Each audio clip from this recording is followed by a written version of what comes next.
Hello मारा वाला विद्यार्थीओ, स्वागत है तमारू तमारी आ चेनल आर्य क्लासेसनी अंदर।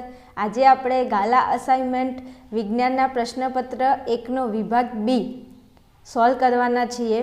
दरेके दरेक विद्यार्थी जो अपनी चैनल पर नवा होय तो हूँ तमने एक जाण करी दूँ कि अपनी चैनलनी अंदर गणित विज्ञानना गाला असाइनमेंटना प्रश्नपत्र विभाग ए अने बी ऑलरेडी मूकी दीधा है, अपलोड करी दीधा है। ना जोया होय तो एक बार जईने जोई लेवा। बीजू के आजे हूँ तमने प्रश्नपत्र 1 नो विभाग बी सॉल्व कराईश विज्ञाननी अंदर। मने खबर है विद्यार्थीओ तमने इंग्लिश में अरे हाँ विज्ञान में तमने बहु ज तकलीफ पड़े छे।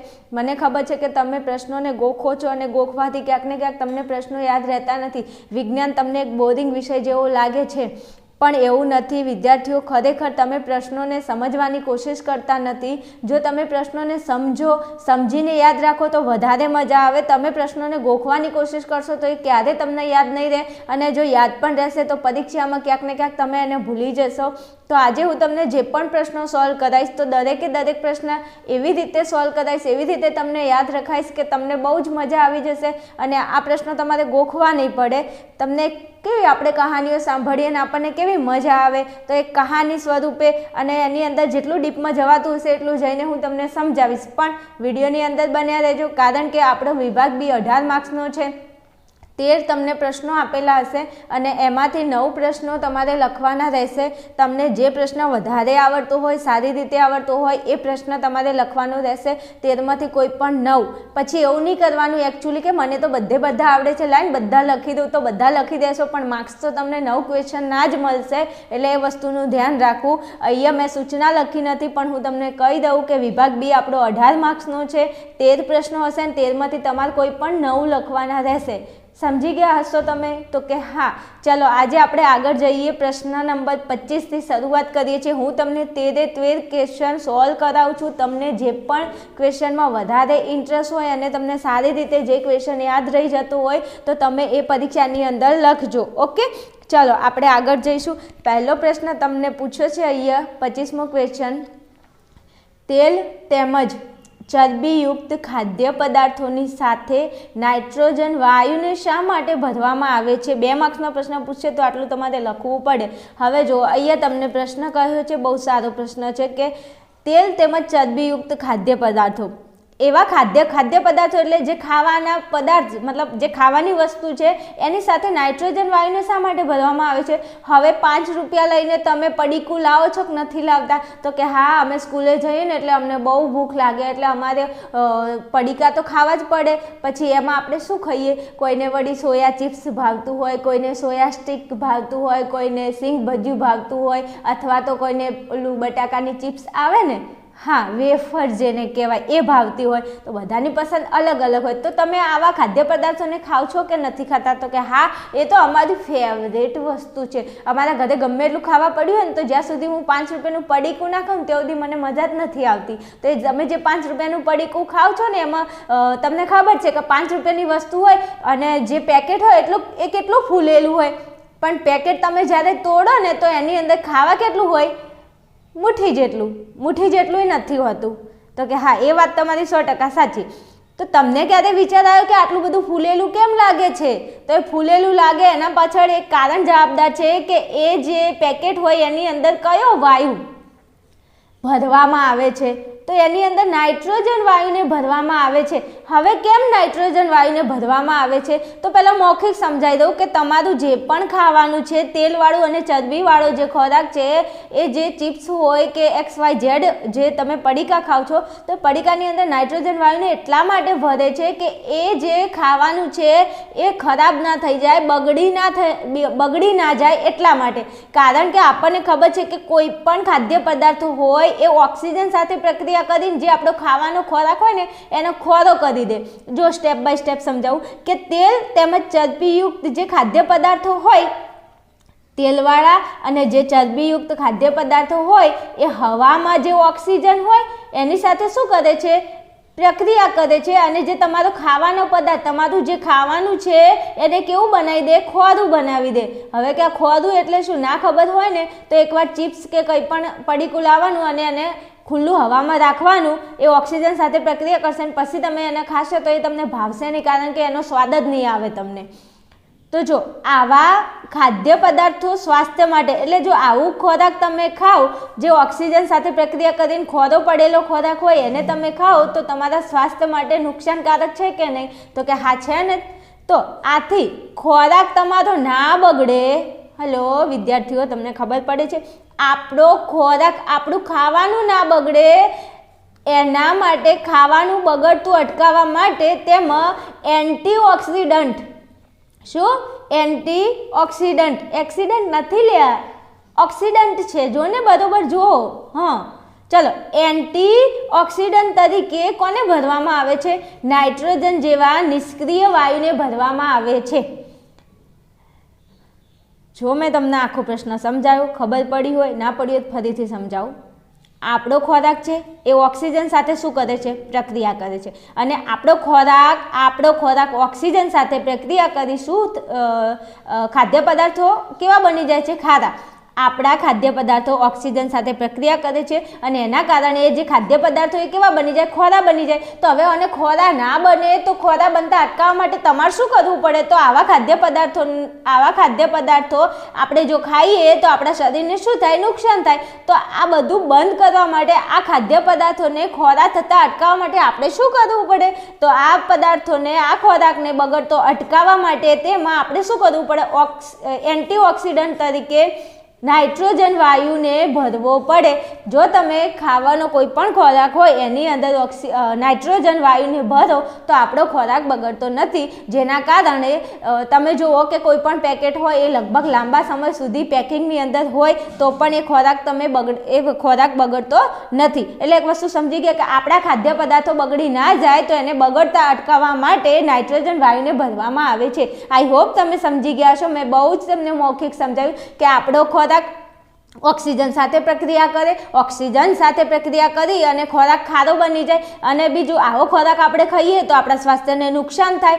આથી આપણા ખોરાકને બગડતો અટકાવવા માટે તેમાં શું ભરવું પડે? એન્ટીઓક્સિડન્ટ તરીકે કયા વાયુને? નાઇટ્રોજન વાયુને ભરવું પડે. બીજું એક મોસ્ટ આઈએમપી પ્રશ્ન હું તમને કહી દઉં કે તમને એમ પ્રશ્ન પૂછાય કે બટાકાની ચિપ્સમાં કયા વાયુને ભરવામાં આવે છે? તો તમારો જવાબ આવશે નાઇટ્રોજન. બટાકાની ચિપ્સમાં કયા વાયુને ભરવામાં આવે? તો નાઇટ્રોજન. બટાકાની ચિપ્સમાં કયા વાયુને ભરવામાં આવે? તો નાઇટ્રોજન. 3 વખત કહ્યું છે તો પ્રશ્ન કંઈક આઈએમપી હશે તો મેં કીધું હશે, યાદ રાખી લેજો. ઓકે, ચલો આગળના પ્રશ્ન ઉપર જઈએ વિદ્યાર્થીઓ.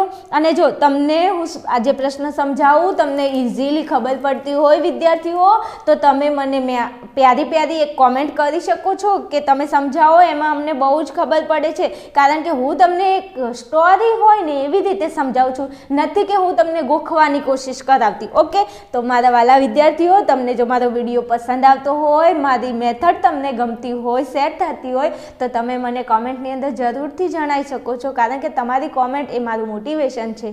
ઓકે, ચલો આગળનો પ્રશ્ન જોઈએ. હવે 26મો પ્રશ્ન એમ કહે છે કે અધાતુના કોઈ પણ 4 ભૌતિક ગુણધર્મો જણાવો. શું? અધાતુના કોઈ પણ 4 ભૌતિક ગુણધર્મો જણાવો. હવે જો તમને અધાતુના ઉદાહરણ ખાલી યાદ હોય ને તો આ તો તમને એમને એમ યાદ રહી જાય. શું? અધાતુના ઉદાહરણ તમને ખબર હોય ને તો એના ગુણધર્મો તો તમને એમને એમ યાદ રહી જાય. હવે જો આપણને ખબર છે કે આપણી જોડે એક તો ધાતુ તત્વો છે, બીજા અધાતુ તત્વો છે અને અર્ધધાતુ તત્વો છે. તો હાલ આપણે ધાતુ અધાતુની વાત કરીએ તો કે ધાતુ કોને કહેવાય?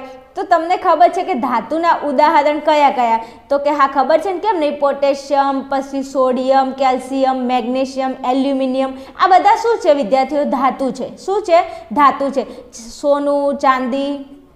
સોનું, ચાંદી, આ બધા શું છે વિદ્યાર્થીઓ? ધાતુ છે. તો ચલો, આ તો ધાતુની વાત થઈ ગઈ. હવે આપણે અધાતુના, જો તમે અધાતુના ઉદાહરણ યાદ રાખી લેશો તો આ તો તમને એમને યાદ રહી જશે. કેવી રીતે? જો સમજાવું છું, થોડું અહીંયા ધ્યાન આપો. ચલો, અધાતુ કોને કહેવાય? તો જેટલા પણ વાયુઓ છે, જે વાયુઓ છે એ બધા શું છે? અધાતુ છે. તો ઓક્સિજન લઈ લો, પછી નાઇટ્રોજન, પછી ક્લોરીન અને સલ્ફર, આ બધા શું છે વિદ્યાર્થીઓ? વાયુઓ છે. તો કે હા. હવે જુઓ અહીંયા એના આપણે શું લખવાના છે? ભૌતિક ગુણધર્મો. તો કે અધાતુ એટલે ઓક્સિજન, નાઇટ્રોજન, ક્લોરીન, સલ્ફર, આ બધા વાયુઓ શું છે વિદ્યાર્થીઓ? આ બધા વાયુઓ અધાતુ છે. તો હવે જો એમના ગુણધર્મો તમને કેવા ઇઝીલી યાદ રહેશે જોજો. તો અધાતુ તત્વો ઘન અથવા વાયુ સ્વરૂપે જોવા મળે છે. આટલું યાદ રહે પહેલાં તો કે જે અધાતુ તત્વો હોય એ ઘન સ્વરૂપમાં પણ હોઈ શકે અને વાયુ સ્વરૂપમાં પણ હોઈ શકે. તો મેં તમને વાયુ સ્વરૂપમાં કોણ કોણ અધાતુ તત્વોમાં આવે તો મેં તમને અહીંયા કહી દીધું. હવે જોજો એના 4 ગુણધર્મો તમને કેવી રીતે યાદ રહેશે. તો આ ઓક્સિજન, નાઇટ્રોજન, સલ્ફર અને ક્લોરીન આ યાદ રાખવા માટે કહું છું. ઓકે? તો કે હા ઓકે. એ ઉષ્મા અને વિદ્યુતના અવાહક છે. શું કીધું? ઉષ્મા અને વિદ્યુતના અવાહક હોય છે. હવે તમે જ મને કહો કે ઓક્સિજન, નાઇટ્રોજનમાંથી તમે વિદ્યુત પ્રવાહ પસાર કરી શકો?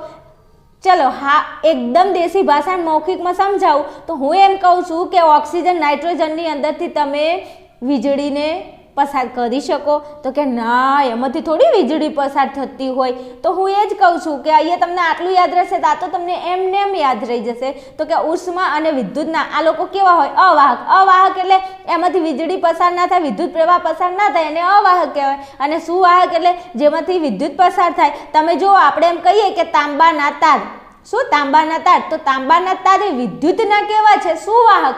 કેમ કે તાંબાના તારમાંથી શું પસાર થાય છે? વિદ્યુત પ્રવાહ પસાર થાય છે. પણ ઓક્સિજન, નાઇટ્રોજનમાંથી વિદ્યુત પ્રવાહ પસાર થાય? તો કે ના થાય. તો એક ગુણધર્મ તમને યાદ રહી ગયો કે હા, આસાનીથી યાદ રહી ગયું કે તે ઉષ્મા અને વિદ્યુતના કેવા હોય? અવાહક હોય. પછી તે ટીપાવપણા અને તણાવપણાનો ગુણ ધરાવતા નથી. હવે વિદ્યાર્થીઓ જોજો, હું તમને ધાતુ અધાતુના ગુણધર્મો એક સાથે સમજાવું છું એટલે પરીક્ષામાં ધાતુ ના પૂછાય કે અધાતુ ના પૂછાય, કશું નહીં, બંનેનું વિરોધી ઉલટું કરી દેવાનું તો બંનેનો જવાબ તમને મળી જશે. હવે જો એમ કહે છે કે તે ટીપાવપણા અને તણાવપણાનો ગુણધર્મ ધરાવતા નથી. હવે જોજો, હું તમને અહીંયા કહી દઉં, 1 મિનિટ. ચલો, અહીંયા તમારી જોડે છે તાંબાનો તાર અને તાંબુ એ ધાતુ છે. તાંબુ એ શું છે? ધાતુ. તો ધાતુને ટીપીને તાર અને પતરા બનાવી શકાય. પણ હું એમ કહું કે તમે ઓક્સિજનને ટીપજો, એને તાણજો, તો શું એને ટીપી શકાય? ઓક્સિજન, નાઇટ્રોજનને ટીપી શકાય? ના.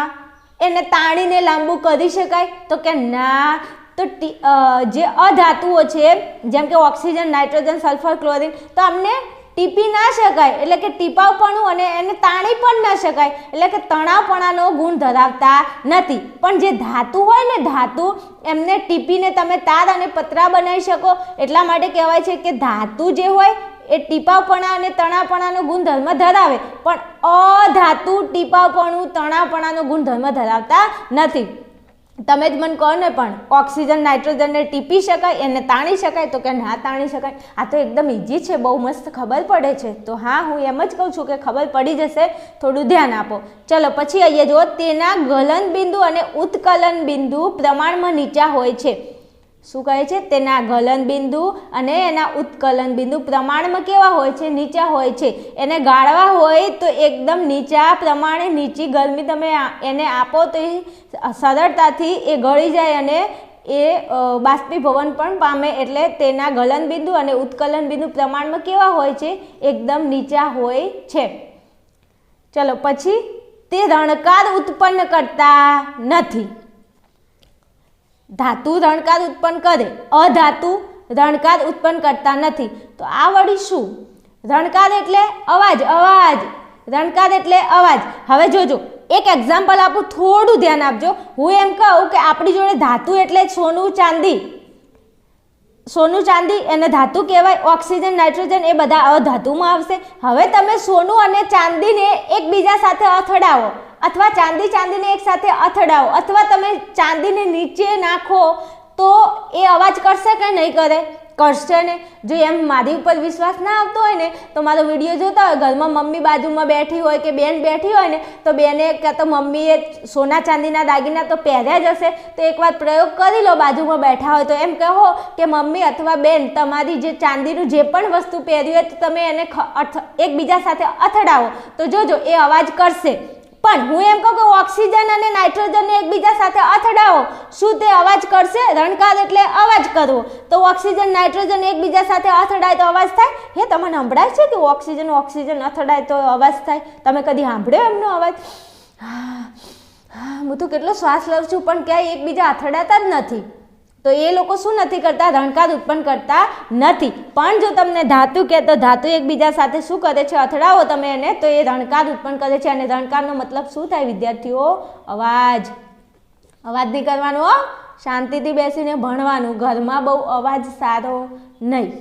ઓકે વિદ્યાર્થીઓ, તમને ખબર પડે છે આમાં મેં તમને 4 ભૌતિક ગુણધર્મો સમજાવી દીધા. આઈ હોપ તમે સમજી ગયા હશો. ચલો આગળના પ્રશ્ન ઉપર જઈએ. તો કે હા જઈએ. જો અહીંયા તમને 27મો ક્વેશ્ચન કહ્યો છે કે માનવ ઉત્સર્જનની નામ નિર્દેશન યુક્ત આકૃતિ દોરો. મેં અહીંયા આકૃતિ પહેલેથી દોરીને રાખી છે એટલા માટે કે આપણો ટાઈમ ન બગડે આકૃતિ દોરવામાં. ઓકે, હવે જો અહીંયા તમને કહ્યું છે કે માનવ ઉત્સર્જન તંત્રની નામ નિર્દેશન યુક્ત આકૃતિ દોરો. જો આકૃતિ કમ્પ્લીટ આવડતી હોય તો દોરી દેવાની, બહુ સારું. આના તમને 2 માર્ક્સ મળી જાય. કંઈ પણ લખવાનું નથી, સીધી તમને આકૃતિ દોરવાનું કહ્યું છે તો દોરી દેવાની આકૃતિ અને અહીંયા એના નામ નિર્દેશન કરી દેવાના. ચલો થોડા હાઇલાઇટ કરી દઈએ નામને. હવે જો અહીંયા વિદ્યાર્થીઓ તમને દેખાય છે આકૃતિ સરસ મજાની? તો કે હા દેખાય છે, બહુ સારી આકૃતિ દોરી છે. જો આકૃતિ સારી લાગતી હોય, મેં સારી આકૃતિ દોરી હોય તો તમે મને જરૂરથી કોમેન્ટની અંદર જણાવજો કે બહુ જ મસ્ત આકૃતિ દોરી છે. તો મને બી લાગે કે મારા વિદ્યાર્થીઓ વિડીયો પૂરો જોવે છે, એમને ખબર પણ પડે છે અને આકૃતિ એમને ગમે છે. અને આકૃતિ ગમતી હોય તો એકવાર વિડીયોને લાઇક બી કરી દેજો, કારણ કે હું બહુ જ મહેનત કરીને આ કામ કરી રહી છું. તો તમારી એટલી ફરજ તો બને જ છે, કારણ કે આ કામ કરતાં મને ભલે 5 કલાક થતા પણ વિડીયોને લાઇક કરતાં તમને 1 સેકન્ડ પણ નથી થતી. ઓકે ને?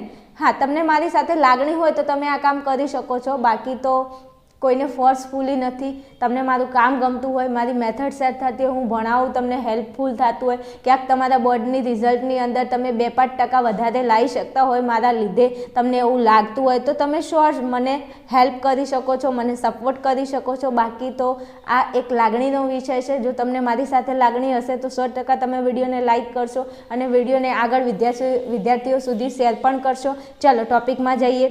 હવે અહીંયા મેં આકૃતિ દોરી છે. હવે અહીંયા નામ નિર્દેશનને યાદ કેવી રીતે રાખવા વિદ્યાર્થીઓ? તો જો અહીંયા હા આ એક લાઈન, આ બીજી લાઈન, હા આ બધું તો દેખાય છે. હવે કરવાનું શું? કશું નહીં. જો સમજાવું, ધ્યાન આપજો.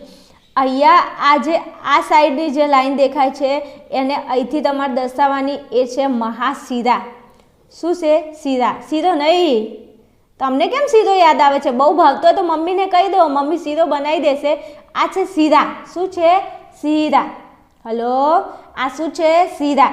તો મહાશિરા અને એની સામે આવશે મહાધમની. હવે આપણને એ તો ખબર છે ને, આપણે જો તમે હૃદય ભણ્યા હોય તો શિરા અને ધમની તમને યાદ હશે, અને ના યાદ હોય તો કંઈ વાંધો નહીં. જો ડાબી બાજુ શું હોય? શિરા હોય અને જમણી બાજુ શું હોય? ધમની. એટલે યાદ રાખી લે. ડાબો જમણો હાથ, ડાબો હાથ શિરા આવશે, જમણા હાથે ધમની આવશે. મહાશિરા મહાધમની. ઓકે, ચલો આટલું તો યાદ રહેશે. અહીંયા શિરા, અહીંયા ધમની. નીચે જુઓ, થોડું આગળ જોજો.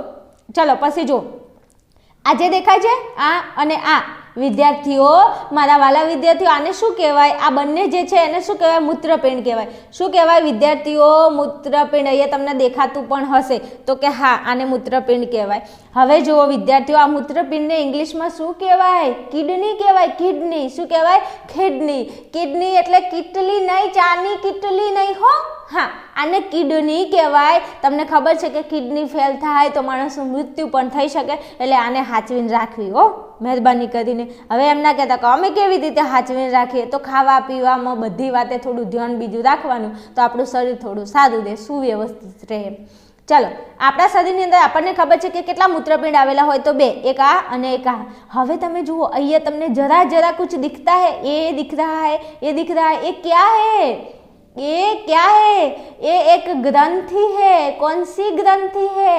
ये एड्रीनालिन ग्रंथि है. अरे सॉरी, एड्रीनल ग्रंथि है, जिसमें से एड्रीनालिन अंतस्राव रिलीज होता है. તમને ખબર હશે કેમ મેં કહ્યું હતું કે આપણી કિડની હોય, કિડની ઉપર શું હોય? એક ગ્રંથિ હોય જેનું નામ છે એડ્રીનલ. આ ભાઈ આ ગ્રંથિ કઈ છે વિદ્યાર્થીઓ? એડ્રીનલ ગ્રંથિ છે. અને આ એડ્રીનલ ગ્રંથિમાંથી કયો અંતસ્રાવ રિલીઝ થાય છે? તો કે એડ્રીનાલિન અંતસ્રાવ રિલીઝ થાય છે. અને આ જે એડ્રીનલ ગ્રંથિ છે એનો જે અંતસ્રાવ છે એ તમને લડો અથવા મરો, ભાગો અને લડો એની સ્થિતિમાં તમને તમારા શરીરને લડવા સામે તૈયાર કરે છે. પરીક્ષામાં પ્રશ્ન પૂછાય કે કયો અંતસ્રાવ મનુષ્યના શરીરમાં લડો અથવા ભાગોની સ્થિતિને નિયંત્રણ કરે છે? તો આવશે એડ્રીનાલિન અંતસ્રાવ. ઓકે, પાછળ હડકાયું કૂતરું પડ્યું હોય અને પછી જે ટેન્શન આવી જાય ને તો એ ટેન્શનમાં કઈ ગ્રંથિ કામ કરતી હોય? એડ્રિનલ, અને એનો એડ્રિનાલિન અંતઃસ્રાવ કામ કરતો હોય. ઓકે, આ બંને શું છે? મૂત્રપિંડ છે. ચલો, એ તો થઈ ગયું. હવે જો અહીંયા તમને આ જે લાઈન દેખાય છે, આ લાઈન અને અહીંયા જો નીચેની આ લાઈન, તો કે હા દેખાય છે ને, કેમ નહીં? તો આ મૂત્રપિંડ છે, આ પણ મૂત્રપિંડ છે. તો મૂત્રપિંડની આ જે બે લાઈન દેખાય છે, તો કે હા દેખાય છે. તો એને આ સાઈડની જે લાઈન છે એને કહીશું જમણી મૂત્રપિંડ ધમની, અને આ સાઈડની જે લાઈન છે એને કહેશો ડાબી મૂત્રપિંડ શિરા. આ તો કન્ફ્યુઝન થઈ ગયું. કન્ફ્યુઝન નહીં, જો હમણાં ક્લિયર કરું. જો અહીંયા ધ્યાન આપજો. ઉપર તમારે યાદ રાખવાનું કે શિરા અને ધમની, શિરા ધમની. નીચે તમારે શું કરવાનું? આનું ઉલટું કરી નાખવાનું. અહીંયા શિરા અને ધમની છે તો ધમનીને અહીંયા લાવવાનું, શિરાને અહીંયા જવા દો. થઈ ગયું? શિરા ધમની, ધમની શિરા, શિરા ધમની, ધમની શિરા. કેવું? શિરા ધમની, અહીંયા જો ધમની શિરા, એટલે તકલીફ પડશે નહીં. બીજું એક વસ્તુ તમારે ધ્યાન રાખવાનું કે અહીંયા જમણું ને અહીંયા આ સાઈડ ડાબું છે. હવે જો આપણો હાથ જોવા જઈએ ને તો આ સાઈડ જે હાથ હોય ને આપણો ડાબો હાથ હોય અને આ સાઈડ આપણો જમણો હાથ હોય. એટલે તમારે એક વસ્તુ યાદ રાખવાનું કે ડાબા હાથે જમણું અને જમણા હાથે ડાબું. એટલે અહીંયા તમે ડાબો હાથ હશે તમારો, આ સાઈડ તમારો ડાબો હાથ હશે, પણ તમારે કયો લખવાનો? જમણો. એટલે જમણી મૂત્રપિંડ ધમની. આ મૂત્રપિંડ તો છે જ તે. હાથ કયો? ડાબો, પણ આપણે અહીંયા લેવાનો કયો? જમણો. તો જમણું, અહીંયા મૂત્રપિંડ તો છે જ તે. અને ધમની ક્યાંથી આવશે? શિરા ધમની, ધમની શિરા. એ રીતે યાદ રહી જશે વિદ્યાર્થીઓ. બીજું જો આ ડાબી, જો અહીંયા મૂત્રપિંડ તો છે જ તે, એ તો આપણને યાદ રહી જાય એટલે મૂત્રપિંડ તો વચ્ચે આવી જ ગયું. આ બાજુ ડાબી કેવી રીતે યાદ રાખવાનું? તો આ સાઈડ તમારો હાથ કયો હશે? જમણો હશે, પણ તમારે જમણો નહીં, જમણા કરતાં બીજો હાથ ડાબો લેવાનો, એટલે ડાબી મૂત્રપિંડ શિરા. અને આ શિરા અને આ ધમની કેવી રીતે યાદ રાખવાનું? તો કંઈ નહીં, શિરા ધમની, ધમની શિરા. ઓકે, અથવા શિરા ધમની, ધમની શિરા, એવી રીતે પણ યાદ રાખી શકો કે શિરા ધમની, ધમની શિરા. તમને જેમ યાદ રાખો એમ રાખી લેજો, પણ યાદ રાખી લેજો, કારણ કે પરીક્ષામાં આના 2 માર્ક્સ. કેવી મજા આવે આટલાના 2 માર્ક્સ. કેટલું લખો ત્યારે તમને 2 માર્ક્સ મળે. ચલો, આ થઈ ગયું મૂત્રપિંડ આવી ગયું. મહાશિરા, મહાધમની મૂત્રપિંડ, પછી જમણી મૂત્રપિંડ ધમની અને ડાબી મૂત્રપિંડ શિરા. હવે વધ્યું 3 વસ્તુ. હવે આ મૂત્રપિંડ અંદરથી એક આ માર્ગ દેખાય છે, હા દેખાય છે ને, અહીંથી એક માર્ગ અહીં સુધી આવે છે. તો આ શું છે વિદ્યાર્થીઓ? ડાબી મૂત્રવાહિની. આ શું છે? મૂત્રવાહિની. શું છે વિદ્યાર્થીઓ? આ જે છે એને મૂત્રવાહિની કહેવાય. આ જે છે આ જે દેખાય છે આને પણ મૂત્રવાહિની કહેવાય. તમે એક દર્શાવશો તો ચાલશે. પછી આ તમને દેખાય છે આ શું છે? મૂત્રાશય. મૂત્રાશય એટલે શું? તો જે મૂત્રનો સંગ્રહ કરે એને શું કહેવાય? મૂત્રાશય કહેવાય. ખબર હશે, ચાલુ ક્લાસે શિક્ષકની પરમિશન લઈને એકચ્યુઅલી જવું પડશે, નહીં તો બહુ જ પ્રોબ્લેમ થઈ જશે. તો આ શું છે? મૂત્રાશય છે. એમાં શું થાય? મૂત્ર તમારું શું થાય? એકઠું થાય. એકઠું થાય એટલે જમા થાય, ભેગું થાય. ચલો, પછી અહીંયાથી આ મૂત્રાશય છે, મૂત્રાશયમાંથી પછી આ શું છે? મૂત્રમાર્ગ છે. આ મૂત્રમાર્ગ દ્વારા તમારું જે આપણા શરીરનું મૂત્ર હોય એ ક્યાં જાય? શરીરની બહાર નિકાલ થાય. એટલે આ શું છે વિદ્યાર્થીઓ? મૂત્ર માર્ગ છે. ઓકે, તો જો મૂત્રાશય, મૂત્રમાર્ગ, પછી અહીંયા આવશે મૂત્રવાહિની, અને બીજું આ શું છે? મૂત્રપિંડ. યાદ રહી જશે? ઓકે, ચલો આગળ જઈએ વિદ્યાર્થીઓ. જો તમને સમજાતું હોય તો જરા કહેતું રહેવું. ઓકે, ચલો આગળ જઈએ. ચલો 28મો ક્વેશ્ચન. પાનફૂટીમાં વાનસ્પતિક પ્રજનન સમજાવો. હવે આપણને ખબર છે કે 8મા ચેપ્ટરની અંદર અલિંગી પ્રજનનની પદ્ધતિઓ આવે છે, અને એની અંદર 6 પદ્ધતિઓ, 6 પદ્ધતિઓની અંદર એક વાનસ્પતિક પ્રજનન પણ આવે છે. તો કે હા આવે છે. જો આ વિડીયો મેં તમને આ શોર્ટ વિડીયો આનો બનાવેલો છે, ના જોયો હોય તો એકવાર જોઈ લેજો. એમાં મેં 6 વાનસ્પતિ અલિંગી પ્રજનનની પદ્ધતિઓ સમજાવેલી છે. 1 માર્ક્સ તમારો એમાંથી આવી જશે, એટલે શોર્ટ વિડીયો જોઈ લેજો પ્લેલિસ્ટમાં જઈને. હવે અહીંયા પાનફૂટીમાં વાનસ્પતિક પ્રજનન સમજાવો. તો આપણને ખબર છે કે પાનફૂટીનું જે પર્ણ હોય, પર્ણ એટલે પાંદડું, એટલું જ ખબર પડતી હશે ને? તો કે હા પડે, કેમ ના પડે? એવું એમને ખબર ના પડે? પાંદડું. તો પાનફૂટીનું જે પાંદડું હોય અથવા એની પર્ણ હોય, એની જે કિનારીઓ હોય એ કિનારીની ખાંચો હોય, અને એ ખાંચોમાં શું થાય? કલિકાઓ વિકાસ પામે, અને આ કલિકાઓ જમીન પર શું થાય? ખરી પડે. જો જમીન પર ખરી પડે તો શું થાય? એક અંકુરણ પામી અને નવા છોડ તરીકે વિકાસ પામે છે. આ શું થઈ ગયું? પાનફૂટીમાં વાનસ્પતિક પ્રજનન. ના ખબર પડી? ફરીથી સમજાવું. જો જે પાનફૂટી હોય એનું પાંદડું હોય, એની કિનારી પર શું થાય? એની કિનારીની ખાંચો હોય એમાં કલી ફૂટે. શું ફૂટે? કલી ફૂટે. તમને ખબર છે આપણી ઘરે બટાકા પડ્યા હોય, બટાકા તો તમે જોજો કે થોડી વાર 2-4 દિવસ 5 દિવસ પડ્યા રહેશે ને તો પછી એમાં લીલા કલરની કલી ફૂટશે. પછી ડોંગળી હશે તો ડોંગળીમાં પણ એવું થતું હશે. તમે ચેક કરજો, તમારા ઘરે આવું થયેલું જ હશે. તો એની જે ખાંચો હોય ને એમાં કલી ફૂટે અને કલી ફૂટે ને એનો વિકાસ થાય. વિકાસ થઈને જો આ કલિકાઓ એ પાંદડામાંથી નીચે જમીન પર ખરી પડે તો જમીન પર ખરી પડે એટલે એ જે જમીનમાં પડે તો એ અંકુરણ એટલે એક બીજ તરીકે બીજ અંદર જમીનમાં જઈ અને એક નવા છોડ તરીકે શું થાય? એનો વિકાસ થાય છે. આવી રીતે પાનફૂટીમાં શું થાય છે? વાનસ્પતિક પ્રજનન થાય છે. એકદમ સહેલો પ્રશ્ન છે, તૈયાર કરી લેજો. મેં તમને સમજાવ્યું. કશું નહીં ભાઈ વિદ્યાર્થી. પાંદડાની કિનારીમાં ખાંચો હોય, ખાંચોમાં કલિકા વિકાસ પામે, આ કલિકા જમીન ઉપર ખરી પડે અને અંકુરણ પામી નવા છોડનું શું થાય? વિકાસ થાય. બસ પતી ગયું. શું છે ક્વેશ્ચનમાં? કશું જ નથી. ચલો પછી આગળ જુઓ. ઓહો હો હો, આટલો મોટો ક્વેશ્ચન શું છે? આ કંઈ નહીં, ક્વેશ્ચન છે જુઓ. અને 8મા ચેપ્ટરમાંથી તો આવા જ ક્વેશ્ચન પૂછાશે એટલે કન્ફ્યુઝનમાં ના આવો. બીજું આ જીવ વિજ્ઞાનના તો ચેપ્ટર એટલા સહેલા છે ને કે ખાલી આમ એકવાર સારું વ્યવસ્થિત રીતે ભણી લીધું હોય ને તો એમાંથી એક પણ પ્રશ્ન આપણો ખોટો જ ન પડે એમ. ચલો અહીં જુઓ. એક કાર્યક્રમ દરમિયાન એક ડૉક્ટર દ્વારા વિદ્યાર્થીઓને જાતીય શિક્ષણ સંદર્ભે માર્ગદર્શન આપવામાં આવ્યું. તેમને જણાવ્યું કે જાતીય સમાગમ શારીરિક સંબંધ પ્રસ્થાપિત થતો હોવાથી તેમાં ગોનોરિયા, એઇડ્સ, સિફિલિસ અને મસ્સા. અહીંયા જોજો, એક જ મિનિટ. હા, અહીંયા તમને એમ કહ્યું છે કે તેમાં ગોનોરિયા, પછી એઇડ્સ, સિફિલિસ તથા મસ્સા જેવા બેક્ટેરિયાજન્ય તથા વાયરસજન્ય રોગોનું ક્યારેક સંક્રમણ થઈ શકે છે. આ ગોનોરિયા, એઇડ્સ, સિફિલિસ અને મસ્સા આ બેક્ટેરિયા અને વાયરસથી થતા રોગો છે. તો આ કાર્યક્રમમાં યાંત્રિક અને રાસાયણિક પદ્ધતિઓ દ્વારા વસ્તી નિયંત્રણ. હવે આપણને ખબર છે કે આ વસ્તી નિયંત્રણ એ તો એક સળગતો પ્રશ્ન છે. આપણા ભારત દેશે વસ્તીની અંદર શું કર્યું છે? વિકાસ કર્યો છે અને ગોળો વિકાસ થઈ ગયો છે. આમ એમ કહેવાય છે કે આપણા દેશની અંદર બહુ માન મર્યાદા છે. હા છે, તો વાત એકદમ સાચી છે. તો આમ એમ કહે છે કે આપણા દેશના લોકોને શરમ આવે છે. તો શું વસ્તી વધારાની અંદર આટલો વસ્તીનો વધારો થઈ ગયો છે તો એમાં શરમ નથી આવતી? જસ્ટ જોકિંગ, મજાક કરું છું, સિરિયસ લેતા નહીં. આવા ટોપિક અને આવા પોઈન્ટ આવે તો હું તમને હસાડું નહીં તો તમને એકચ્યુઅલી વિજ્ઞાનની અંદર કંટાળો આવી જાય ને ભણવાનો. એટલા માટે તો મારે તમને આવી વાતો કરવી પડે છે. ઓકે, ચલો આગળ.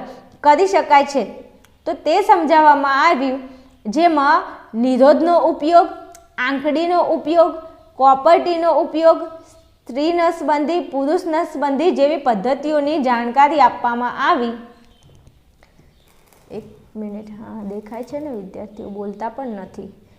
જાણકારી આપવામાં આવી તો ઉપરાંત ચર્ચા પરથી નીચેના પ્રશ્નોના ઉત્તર લખો. હવે અહીંયા તમને આ આખો ફકરો આપ્યો છે અને એમાંથી તમને નીચે 2-3 પ્રશ્નો પૂછ્યા છે તો તમારે એના જવાબ આપવાના છે. જો અહીંયા શું કહે છે તો કે જાતીય સમાગમ દરમિયાન ફેલાતા રોગોને બેક્ટેરિયાજન્ય અને વાયરસજન્ય રોગોમાં વર્ગીકૃત કરો. હવે જુઓ, અહીંયા મેં ઉપર ગોળ રાઉન્ડ કર્યું છે તો કે ગોનોરિયા, એઇડ્સ, સિફિલિસ અને મસ્સા જેવા બેક્ટેરિયાજન્ય તથા વાયરસજન્ય રોગોનું ક્યારેક સંક્રમણ થાય છે. જ્યારે સ્ત્રી પુરુષ જાતીય સમાગમ કરે ત્યારે ક્યારેક આવા રોગો પણ ફેલાતા હોય છે વિદ્યાર્થીઓ. તો આ રોગોને તમારે બેક્ટેરિયા અને વાયરસની અંદર શું કરવાના છે? વિભાજન કરવાના છે. હવે જો અહીંયા આમાં કોઈ ઉલ્લેખ કરેલો નથી કે આ બેક્ટેરિયાજન્ય છે ને આ વાયરસજન્ય છે તો તમે સીધા અહીંયા લખી દો. ના, તો તમે જો ચેપ્ટર ભણ્યા હોય તો તમે આ રોગોને તમે ડિવાઈડ કરી શકો બેક્ટેરિયામાં અને વાયરસમાં. બાકી તો તમે આને ગમે તેમ ઓલું કરો તો ના થાય. કેમ ના થાય? કારણ કે આ જે ચેપ્ટર છે એની અંદર આ તમને આપેલું છે કે જાતીય સમાગમ દરમિયાન આટલા રોગો બેક્ટેરિયાથી થાય અને આટલા રોગો વાયરસથી થાય. તો હવે તમને યાદ હોવું જોઈએ તો કયા રોગો એવા છે જે બેક્ટેરિયાથી થાય અને કયા એવા રોગો છે જે વાયરસથી થાય. તો હું તમને અહીંયા કહી દઉં કે એક ગોનોરિયા અને સિફિલિસ અહીંયા લખી દો. જો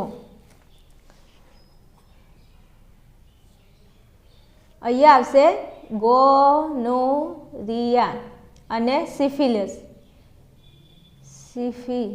સિફિલિસ, ગોનોરિયા અને સિફિલિસ આ રોગો એવા છે જે બેક્ટેરિયાથી થાય છે. અને એડ્સ અને મસ્સા, આ બંને રોગ કોનાથી થાય? વાયરસથી થાય. વિદ્યાર્થીઓ આટલા રોગો તમે યાદ રાખી લેજો. પરીક્ષાની અંદર ડાયરેક્ટ સીધો પ્રશ્ન પણ પૂછી લે, વિકલ્પોમાં ખરા ખોટા ગમે તે રીતે પૂછી લે. તો કે બેક્ટેરિયાજન્ય રોગો કયા કયા છે? તો ગોનોરિયા અને સિફિલિસ. અને વાયરસજન્ય રોગો કયા છે? તો એડ્સ અને મસ્સા.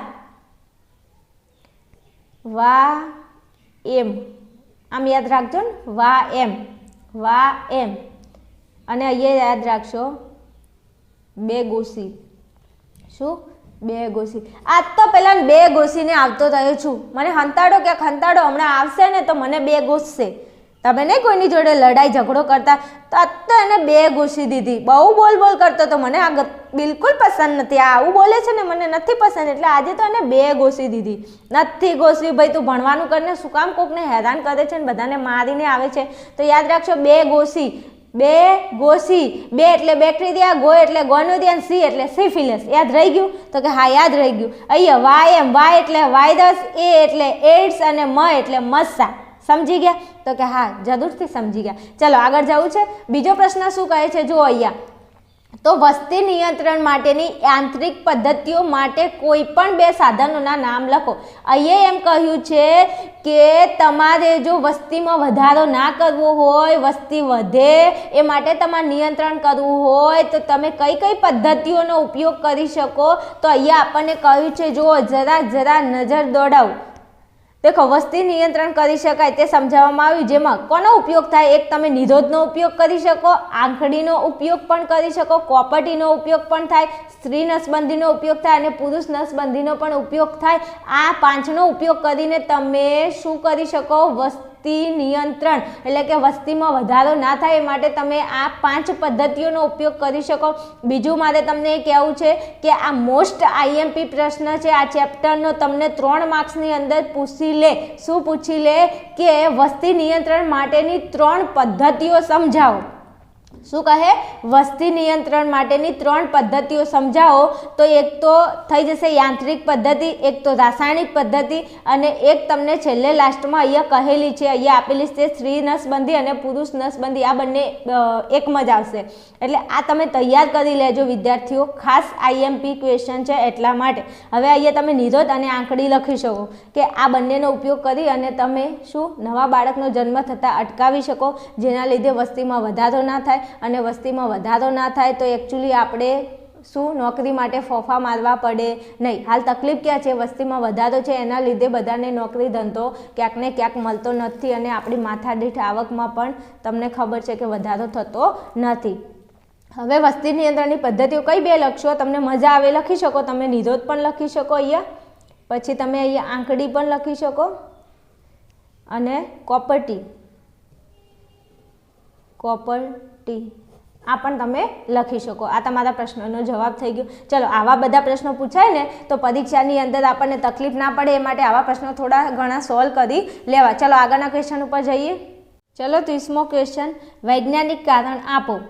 ભયદર્શક સિગ્નલમાં પ્રકાશનો રંગ લાલ રાખવામાં આવે છે. ભયદર્શક સિગ્નલમાં પ્રકાશનો રંગ લાલ રાખવામાં કેમ આવે છે? તમે મને વૈજ્ઞાનિક કારણ આપો. ચલો આપી દઈએ. ચેપ્ટર ભણ્યા હોય તો આપણને ખબર હોય, બાકી તો ખબર ના હોય. તમે શ્વેત રંગનો પટ્ટો જોયો હોય તો એમાં જાની વાલી પીનારા, શું જાની વાલી પીનારા, એમાં જે રા એટલે રાતો રંગ એ જ લાલ રંગ. એટલે અહીંયા જો એમ કહે છે કે કોઈ પણ સિગ્નલ હોય ભયદર્શક તો એમાં લાલ રંગ કેમ રાખવામાં આવે છે? તો તમે એક વસ્તુ હું તમને કહી દઉં મૌખિક, કે તમે જુઓ, તમે તમારા ઘરમાં જે પણ જગ્યાએ બેઠા હોય આજુબાજુમાં નજર કરો તો તમને બધા રંગ દેખાશે, પણ એના કરતાં જે લાલ રંગ હશે ને એ ફટાફટ તમારી આંખમાં ઉડીને આવશે. ઉડીને એટલે દોડીને ના, એમ નહીં.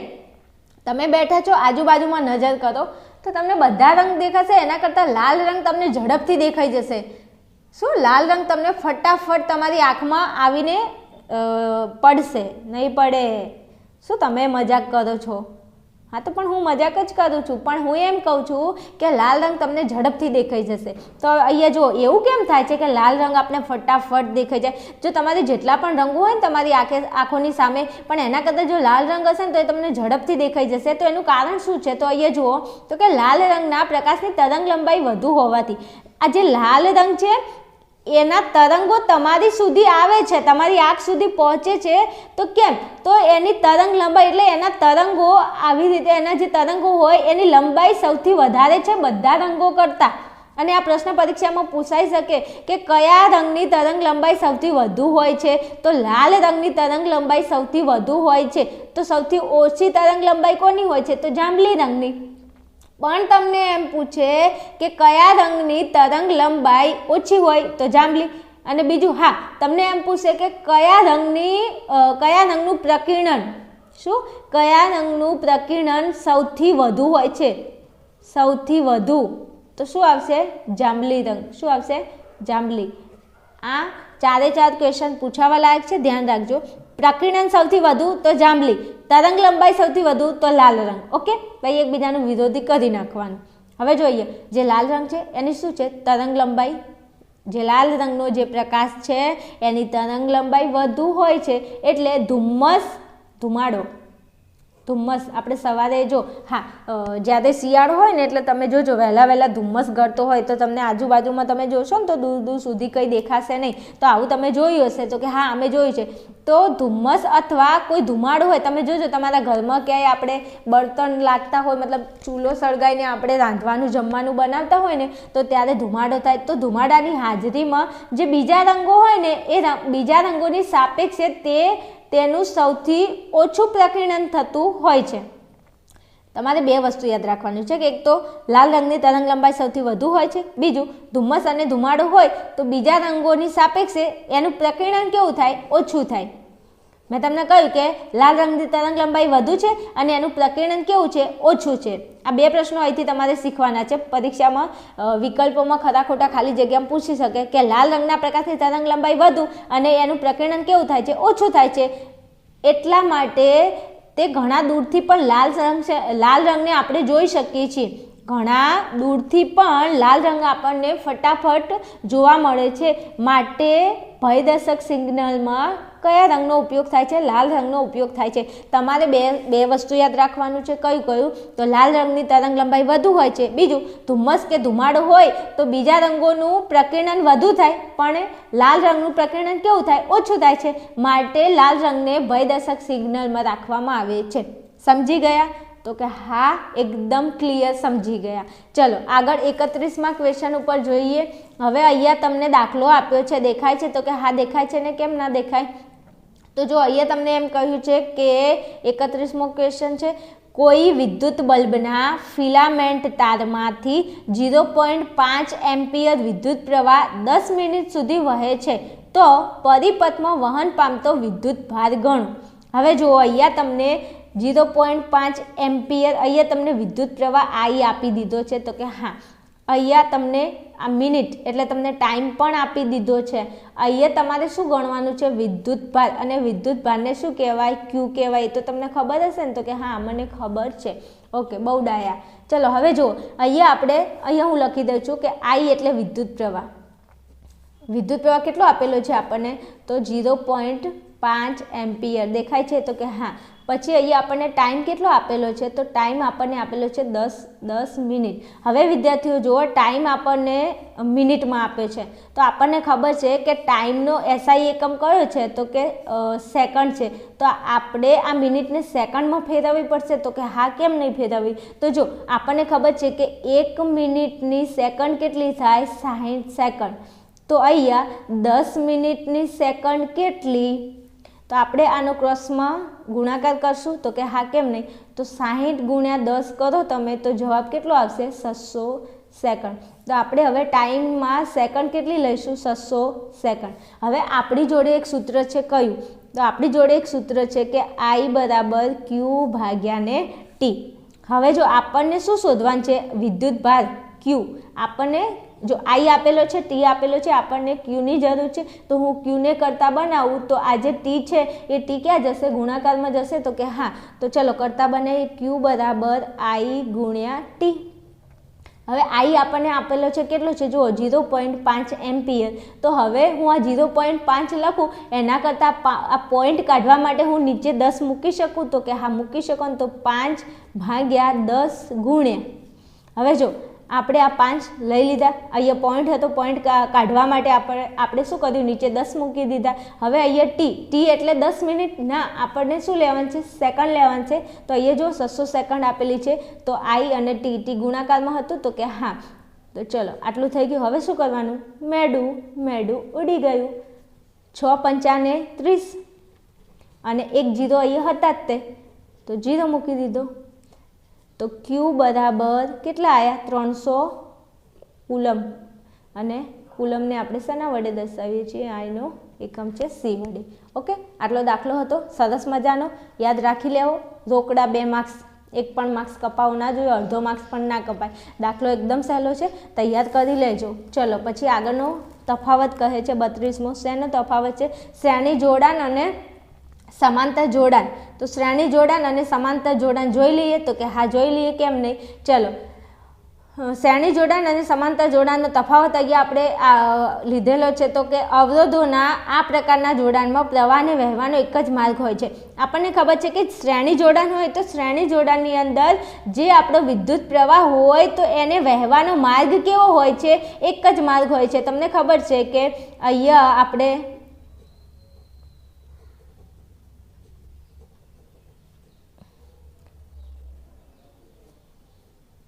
થોડું સમજી લેવું. હા, અહીંયા જો આ તમને દેખાય છે, આ કેવું જોડાણ છે? શ્રેણી જોડાણ છે. તો આની અંદર તમે જે વિદ્યુત પ્રવાહને પસાર કરો છો તો વિદ્યુત પ્રવાહ એક જ માર્ગમાં વહે છે, એને વહેવા માટે બીજો કોઈ માર્ગ હોતો નથી. તો અહીંયા જે મુદ્દો છે એનું સામે શું કરવાનું? આપણે થોડું બદલી દેવાનું કે અવરોધોના આ પ્રકારના જોડાણમાં પ્રવાહને વહેવાનો માર્ગ કેવો હોય છે? એક કરતાં વધુ માર્ગ હોય છે. તમને ખબર છે કે આવું કંઈક આપણે ડાયાગ્રામ આપણે જોઈ ગયા છીએ, ખબર છે? તો કે હા, કેમ નહીં. આ કયું જોડાણ છે વિદ્યાર્થીઓ? આ સમાંતર જોડાણ છે. અને આ સમાંતર જોડાણમાં જો વિદ્યુત પ્રવાહ તમે અહીંથી પસાર કરો તો એને મજા આવે તો એ અહીંથી વહન પામશે, અને મજા આવે તો અહીંથી વહન પામશે, અને મજા આવે તો અહીંથી વહન પામશે. આ એક મજાનો વિષય છે. નથી મજા કરવાની, તું ભણવાનું કર. હા એમ. જો તો અહીંયા શ્રેણી જોડાણમાં એક જ માર્ગ હોય છે અને સમાંતર જોડાણમાં વિદ્યુત પ્રવાહને વહવા માટે કેટલા? એક કરતાં વધુ માર્ગો હોય છે. તો આ મુદ્દો તો એકદમ સહેલો છે. ચાલો પછી બીજો મુદ્દો શ્રેણી જોડાણમાં. તો કે વહેતો પ્રવાહ સમાન મૂલ્યનો હોય છે. હવે આ જે શ્રેણી જોડાણ છે એમાં જે પ્રવાહ વહે છે વિદ્યુત પ્રવાહ એ કેવો હોય? સમાન મૂલ્યનો હોય છે. કેવો હોય છે? સમાન મૂલ્યનો. તો બીજો મુદ્દો પણ યાદ રહી ગયો. હવે અહીંયા દરેક અવરોધોના 2 છેડા વચ્ચેનો વોલ્ટેજ સમાન હોય છે. અહીંયા તમને વિદ્યુત સ્થિતિમાનનો તફાવત કહ્યો છે કે શું? વોલ્ટેજ સમાન હોય છે. અહીંયા શું સમાન હોય છે? વિદ્યુત પ્રવાહ. શ્રેણી જોડાણમાં વિદ્યુત પ્રવાહ સમાન મૂલ્યનો હોય છે અને સમાંતર જોડાણની અંદર શું હોય છે? વોલ્ટેજ સમાન હોય છે. તો આ પણ મુદ્દો આપણે એવો છે. હવે નીચે જોઈ લઈએ ત્રીજો મુદ્દો શું કહે છે? તો કે પરિપથનો અવરોધ વધારવા આ પ્રકારનું જોડાણ વપરાય છે. જો તમારે પરિપથની અંદર અવરોધ વધારવો હોય તો તમારે કયું જોડાણ? શ્રેણી જોડાણ કરવું પડે. અને જો તમારે પરિપથમાં અવરોધ ઘટાડવો હોય તો આ પ્રકારનું જોડાણ વપરાય છે. એકદમ સહેલા મુદ્દા છે વિદ્યાર્થીઓ. જો હું તમને એક વાત કરી દઉં કે 13 ક્વેશ્ચન તમે તૈયાર કરી લેજો, એકવાર જોઈ લેજો વિડીયોને. કારણ કે એવું જરૂરી નથી કે પરીક્ષામાં બેઠા પ્રશ્નો હોય, પણ આ 13માંથી કોઈ પણ પ્રશ્ન હોઈ શકે. તો 13 પ્રશ્નોને એકવાર મસ્ત તૈયાર કરી નાખવા. બીજું હું તમને એવી રીતે ભણાવું છું વિદ્યાર્થીઓ કે તમને એકદમ ક્લિયર એન્ડ કટ યાદ રહી જાય. 3 મુદ્દા છે.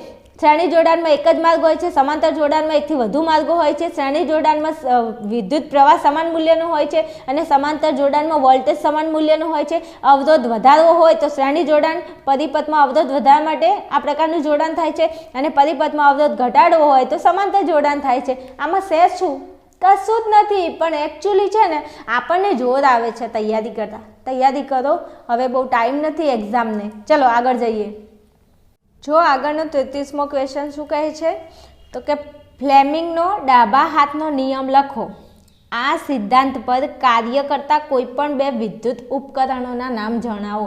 મોસ્ટ આઈએમપી ક્વેશ્ચન છે અહીંયા કે ફ્લેમિંગનો ડાબા હાથનો નિયમ લખો. વિદ્યાર્થીઓ નિયમ એકદમ સહેલો છે.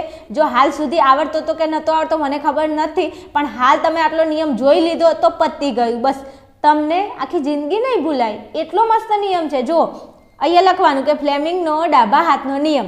હવે ડાબા હાથના નિયમમાં તમારે તમારો ડાબો હાથ પહેલાં હાથ મતલબ તમારા આંખોની આગળ લાવો. ડાબો હાથ હાથમાં લીધો, એટલે હાથમાં ડાબો હાથ હાથમાં ના લેવાય ભાઈ. હાથને તમારી આંખોની આગળ લાવો. લાવ્યો તો કે હા લાવી દીધો. હું કહું એટલું કરતા જાઓ, બીજી વાત છોડો. ડાબો હાથ હો, જમણો નહીં, ડાબો. ડાબા હાથમાં ખબર પડે છે ને?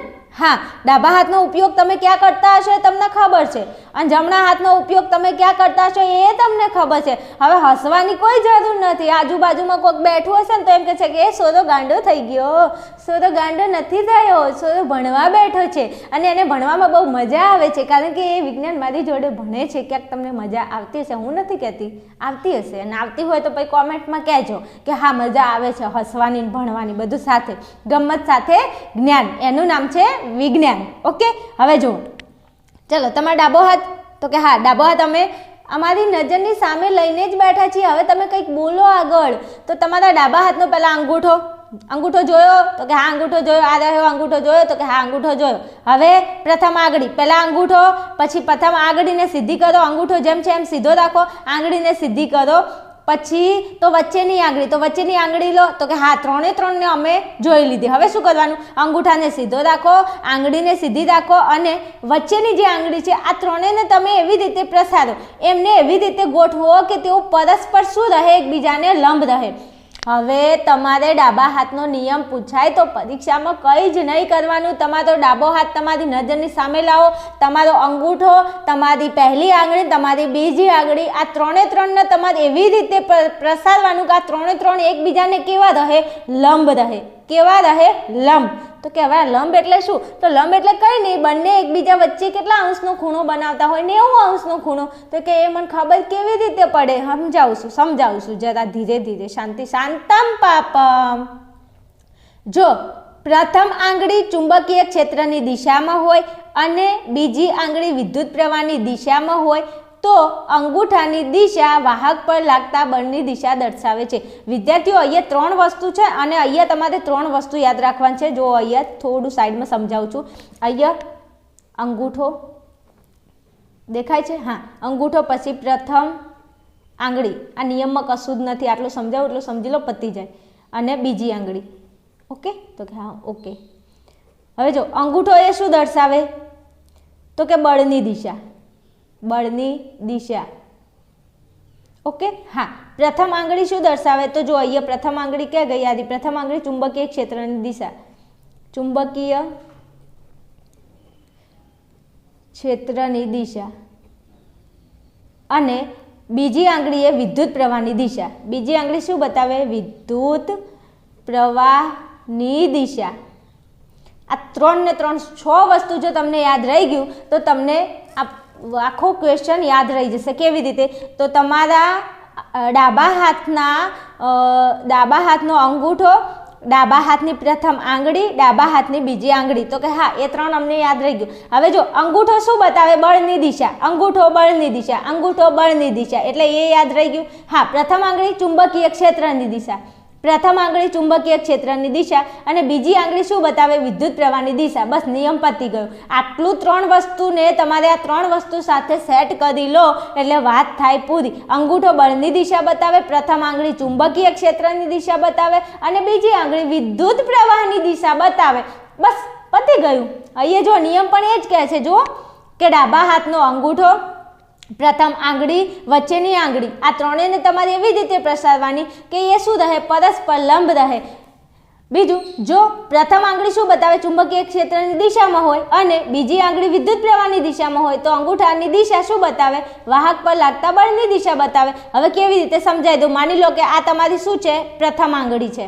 આ તમારી પ્રથમ આંગળી, આ તમારી બીજી આંગળી. આટલું થઈ ગયું. આમાં ખબર પડી? જો અહીંયા જો પ્રયોગ કરીને બતાવું છું, જોડે નથી પણ બતાવું છું, અહીં ધ્યાન આપો. જો આ આપણી પ્રથમ આંગળી, આ આપણી બીજી આંગળી, આ બંને વચ્ચે જુઓ, આ બંને એકબીજાને કેવા છે? લંબ. લંબ એટલે બંને વચ્ચે ખૂણો કેવો બનતો હશે? 90°નો ખૂણો. તો દેખાય છે? તો હા દેખાય છે. હવે તમારો ડાબો હાથ લો, તમારા ડાબા હાથની આંગળી આમ સીધી રાખો, આમ સીધી, અને બીજી આ જે વચ્ચેની બીજી આંગળી છે એને આમ રાખો, આમ. એટલે જો આ બંને એકબીજાને લંબ, અહીંયા 90°નો ખૂણો બને, તો કે હા બન્યો. હવે અહીંયા તમારો જે અંગૂઠો છે એને આમ સીધો રાખો. અહીંયા જુઓ, આ અંગૂઠો અહીંયા તમે આમ સીધો રાખશો બંનેને. એક જ મિનિટ, જરા રૂક જાઓ.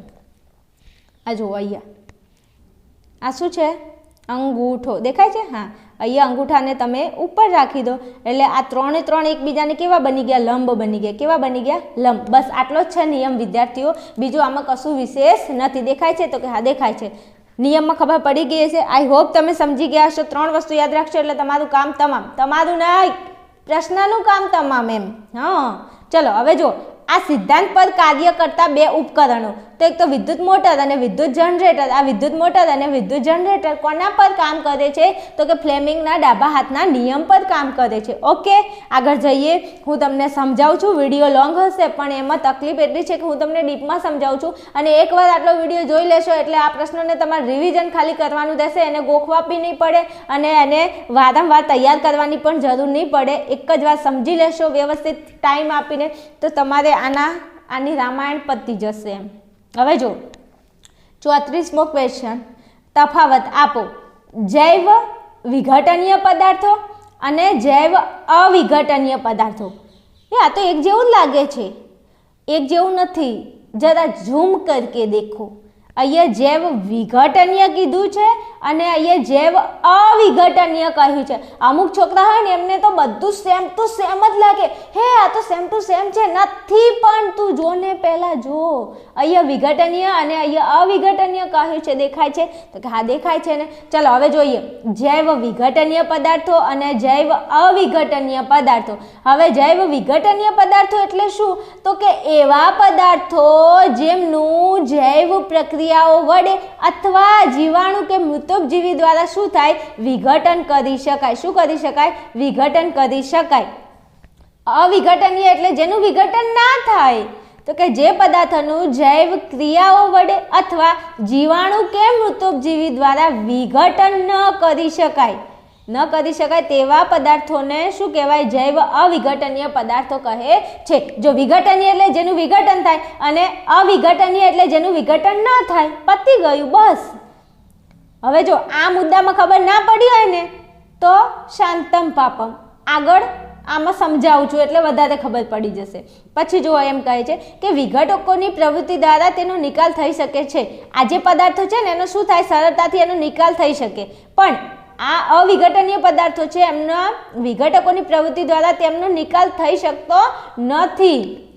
પછી જો ઉદાહરણ કહે છે તો કે શાકભાજી, ફળ અને શાક. જૈવ વિઘટનીય પદાર્થોના ઉદાહરણ કહે તો શાકભાજી, ફળ અને શાક. હવે તમે જ મને કહો, જો અહીંયા પહેલો અને બીજો મુદ્દો આના પરથી સમજાવો. અહીંયા તમને એમ કહ્યું છે કે શાકભાજી, ફળ અને શાક. હવે તમે જ મને કહો કે શાકભાજી, ફળ અને શાક, કોઈ પણ શાકભાજી હોય, કોઈ પણ ફળ હોય અથવા કોઈ પણ શાકભાજીની કે ફળની છાલ હોય, તો એને તમે તમારા ઘરની બાજુમાં કચરામાં જવા દો, કચરામાં નાખો અથવા બહાર ખુલ્લામાં ગમે તે જગ્યાએ તમે એને નાખો, તો તમે જોજો 2-4 દિવસ પછી તમે જોશો ને તો એ વસ્તુ, એ પદાર્થ, આ શાકભાજીનું ફળ, છાલ એ તમને ત્યાં જોવા નહીં મળે. કેમ નહીં મળે? તો એનું શું થઈ ગયું છે? વિઘટન. આ જે જીવાણુ હશે ને, નાના નાના બેક્ટેરિયા, એ શું કરશે? આ શાકભાજી, ફળ અને એનું વિઘટન કરી નાખશે. એને નાના નાના ટુકડા કરીને પોતાનો શું બનાવશે? ખોરાક બનાવશે. તો એને શું કરશે? એનું વિઘટન કરી નાખશે. એટલે જે આ વિઘટનીય પદાર્થો કોને કહેવાય? તો જેનું વિઘટન થતું હોય. વિઘટન એટલે શું? તો એ પદાર્થો નાના નાના ટુકડા કરી અને એ પદાર્થનું એકદમ શું કરી નાખવું? વિઘટન. એટલે એકદમ એને તોડીને ખાઈ જવાય એમ. પછી જો અહીંયા વિઘટકોની પ્રવૃત્તિ દ્વારા, હવે સાચું કહેજો કે શાકભાજી, ફળ અને છાલ એનો નિકાલ થઈ શકે કે ના થઈ શકે? તો કે હા, એનો નિકાલ અવશ્ય થઈ શકે. હવે અહીંયા જુઓ અવિઘટનીય પદાર્થોના ઉદાહરણ જુઓ તમે અહીંયા. તો કે કાચ, પ્લાસ્ટિક અને પોલિથીન. શું? કાચ, પ્લાસ્ટિક અને પોલિથીન. હવે હું એમ કહું કે તમે તમારા ઘરની બહાર એક કાચનો ટુકડો લઈ અને નાખજો. તમે ત્યાં જઈને 2-4 દિવસ, 5 દિવસ, મહિનો, 2 મહિના, 3 મહિના, 5 મહિના, 1 વર્ષ પછી પણ ત્યાં જશો ને તો જો એ કાચનો ટુકડો એમના એમ જ હશે. એનું કોઈ વિઘટન થયું હશે નહીં. તમે કોઈ પણ પ્લાસ્ટિકની થેલી હોય તમારા બેગની અંદર રાખજો, તમે 1 વર્ષ 2 વર્ષ 3 વર્ષ પછી પણ એ પ્લાસ્ટિકની થેલીને જોશો તો એ એમના એમ જ હશે, એમાં કોઈ ફરક પડ્યો નહીં હોય. બીજું પોલિથીન, તો પોલિથીન તમે જુઓ તો એ પણ એમનું એમ જ હોય, એમાં પણ કોઈ ફરક નહીં પડ્યો. તો શું મૃતોપજીવી દ્વારા આનું વિઘટન થાય? બેક્ટેરિયા કાચનું વિઘટન કરી શકે? પ્લાસ્ટિકની થેલીનું વિઘટન કરી શકે? ના. તો આવા પદાર્થોને શું કહેવાય? અવિઘટનીય પદાર્થો. બીજું આનો નિકાલ થઈ શકે? ના, આનો નિકાલ થઈ શકે નહીં. આઈ હોપ તમે અહીંયા તફાવતની અંદર સમજી ગયા છો. 3 મુદ્દા છે, મસ્ત શાંતિથી જોઈ અને સમજીને લખવા. ઓકે, ચલો પછી આગળ. નિવસન તંત્ર. કેવું તંત્ર? નિવસન તંત્ર. હા, 35મો ક્વેશ્ચન. નિવસન તંત્ર એટલે શું? તેના ઘટકો જણાવો. શું કહ્યું છે? નિવસન તંત્ર એટલે શું? તેના ઘટકો જણાવો. જણાવી દઈએ. તો પહેલાં નિવસન તંત્રની તમને વ્યાખ્યા કઈ છે? તો કે બધા સજીવો અને તેમની સાથે સંકળાયેલા ભૌતિક પર્યાવરણ વચ્ચેની આંતરક્રિયાથી બનતા તંત્રને નિવસન તંત્ર કહે છે. ખબર જ ન પડી, આટલું ફાસ્ટ તમે બોલી જાઓ, અમને ક્યાંથી ખબર પડે? અને અમને ખબર પડતી હોત તો તમારો વિડીયો શું કરવા જોતા હોત? ડોન્ટ વરી, ગુસ્સે ના થાવ, સમજાવું છું ને, શાંતિથી સમજાવું છું, જરા ધીરે ધીરે. બધા સજીવો, આ દુનિયાની અંદર જે પણ સજીવ અને નિર્જીવ પદાર્થો રહે છે એમાં વાત થાય છે સજીવોની. તો કે જેટલા પણ સજીવો છે એ અને તેમની સાથે, હવે આપણે સજીવો છીએ તો આપણી સાથે કંઈક સંકળાયેલું છે? તો કે હા, કેમ નહીં. તો આપણી સાથે શું સંકળાયેલું છે? તો કે પર્યાવરણ સંકળાયેલું છે. તો સજીવો અને તેમની સાથે જે સંકળાયેલું શું છે? પર્યાવરણ. એ વચ્ચે શું થાય છે? આંતરક્રિયા થાય છે. શું થાય છે? આંતરક્રિયા. અને આ આંતરક્રિયાથી જે તંત્ર બને છે એ તંત્રને કહે છે નિવસન તંત્ર. ના ખબર પડી? ફરી એક વાર. બધા સજીવો અને તેમની સાથે શું સંકળાયેલું છે? ભૌતિક પર્યાવરણ. અને આ પર્યાવરણની વચ્ચે શું થાય છે? આંતરક્રિયા થાય છે. અને આંતરક્રિયાથી એક તંત્ર બને છે, એ તંત્રને નિવસન તંત્ર કહે છે. વ્યાખ્યાને ના આવડે, તમને કોઈ પણ વ્યાખ્યા ના આવડે તો એના કટકા કરો. એ કટકા એટલે બીજું ત્રીજું નહીં હો. કટકા એટલે ટુકડા ટુકડા કરો, એમ કે ટુકડા, પીસ પીસ કરો. પીસ, શું પીસ કરું? કંઈ પીસવું નથી, એના ટુકડા કરો. તમે એના ટુકડા કરીને વ્યાખ્યા યાદ રાખશો તો એકદમ ઝડપથી તમને યાદ રહી જશે. જો બધા સજીવો, તો કે હા, હવે આટલું થઈ ગયું. એમની સાથે શું છે? એમની સાથે કંઈક સંકળાયેલું છે. તો સજીવો અને તેમની સાથે સંકળાયેલા. પણ શું સંકળાયેલું છે? ભૌતિક પર્યાવરણ. તો કે હા.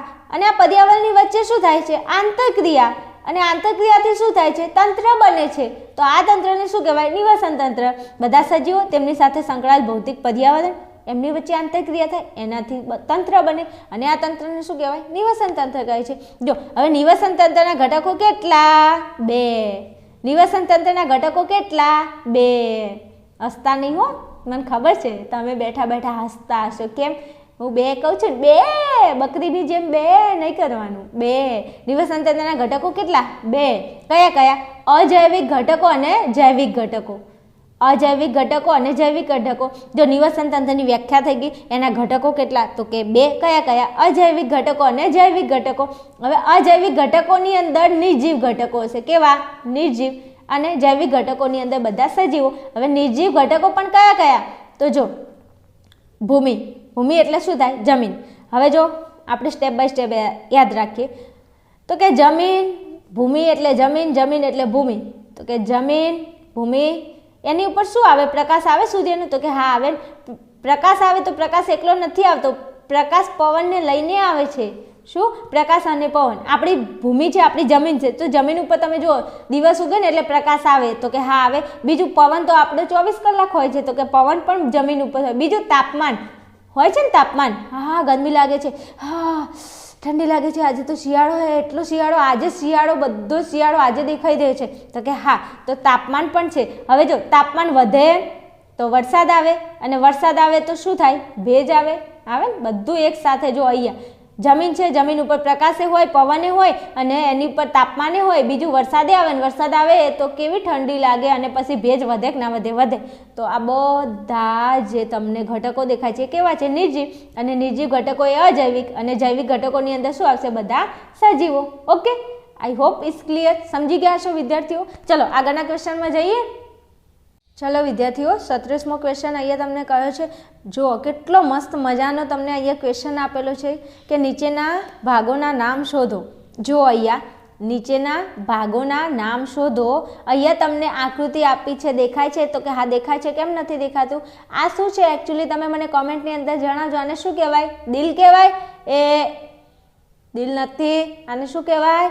આને હૃદય કહેવાય. શું કહેવાય? હૃદય કહેવાય. એકચ્યુઅલી આપણે, મને ખબર છે તમે આવી રીતે કંઈક દોરો છો, એમ નથી દોરવાનું. તમારે હૃદયની આકૃતિ આવી રીતે બનાવવાની છે. હવે જો નીચેના ભાગોના નામ, અહીંયા તમને A, B, C અને D આપેલું છે, દેખાય છે? તો કે હા દેખાય છે. હવે આમાંથી તમારે અહીંયા તમને 4 ઓપ્શન આપેલા છે અને આ 4 ઓપ્શનને તમારે અહીંયા A, B, C, D માં જ્યાં બંધ બેસતું હોય ત્યાં લખી દેવાનું. વિદ્યાર્થીઓ આ શેની આકૃતિ છે? દિલની? ના, દિલની નથી, હૃદયની આકૃતિ છે. બીજું, આ આકૃતિ મેં દોરી છે. જો તમને પસંદ આવતી હોય, આકૃતિ વ્યવસ્થિત દેખાતી હોય, સારી લાગતી હોય ને તો તમે મને કોમેન્ટ કરો હાલ જ કે એકદમ મસ્ત મજાની તમારા જેવી આકૃતિ દોરી છે. અને બીજું, આના માટે તમે એક દિલ જરૂરથી કોમેન્ટની અંદર લખીને મોકલજો કે હા આકૃતિ એકદમ મસ્ત છે તમારા જેવી. ઓકે, હવે જુઓ બીજું કે તમે પણ એક્ઝામની અંદર ક્યારેક આ પ્રશ્ન પૂછાઈ જાય તો તમે આવી સરસ મજાની આકૃતિ દોરી હોય તો તમારા માર્ક્સ એકદમ સરસ મજાના મળે. પણ એકચ્યુઅલી આકૃતિ દોરતા જ નથી આવડતું. તમે આકૃતિની પ્રેક્ટિસ કરો તો આકૃતિ આવડે જ. તે કેમ ના આવડે? આવડે. અને જો કેવી સરસ મજાની દેખાય છે ને? હા, ગમે તો એક દિલ મૂકી દેજો. ઓકે, હા ચલો હવે અહીંયા જુઓ હું તમને, હા અહીંયા તમને એ કહ્યું છે B, C અને D. હવે અહીંયા હૃદયની આકૃતિ છે તો આપણને પહેલાં તો એ ખબર હોવી જોઈએ કે હૃદયના 4 ખંડો છે. તો કે હા છે.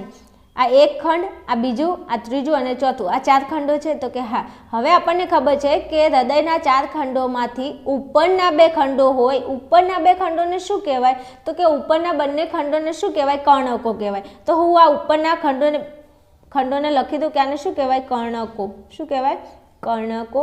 આ બાજુનો જે ખંડ છે એને પણ શું કહેવાય? કર્ણક. હવે એક તો આપણો જવાબ મળી ગયો. જો કર્ણક મળી ગયો. તો કે હા કેમ ના મળ્યો? મળી ગયો. જો બીજું કે હું તમને એકલું ABCD નથી શીખવાડતી, આખું હૃદય તમને શીખવાડી દઉં. એટલે કોઈ પણ પ્રશ્ન તમને પૂછાય, આ 4 આપ્યા, એને મજા આવે તો આ બદલીને તમને બીજા ઓપ્શન આપી દે.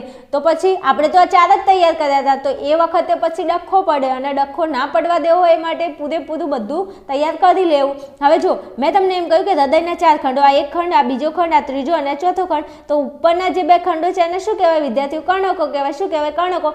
અને નીચેના આ 2 ખંડો દેખાય છે તો કે હા દેખાય છે. એને શું કહેવાય વિદ્યાર્થીઓ? ક્ષેપકો કહેવાય. તો જો 2 તો તમને જવાબ એમને એમ મળી ગયા. ક્ષેપક દેખાય? હા, આને શું કહેવાય? ક્ષેપક. આને કર્ણક કહેવાય, આને પણ કર્ણક કહેવાય, આને ક્ષેપક કહેવાય, આને પણ ક્ષેપક કહેવાય.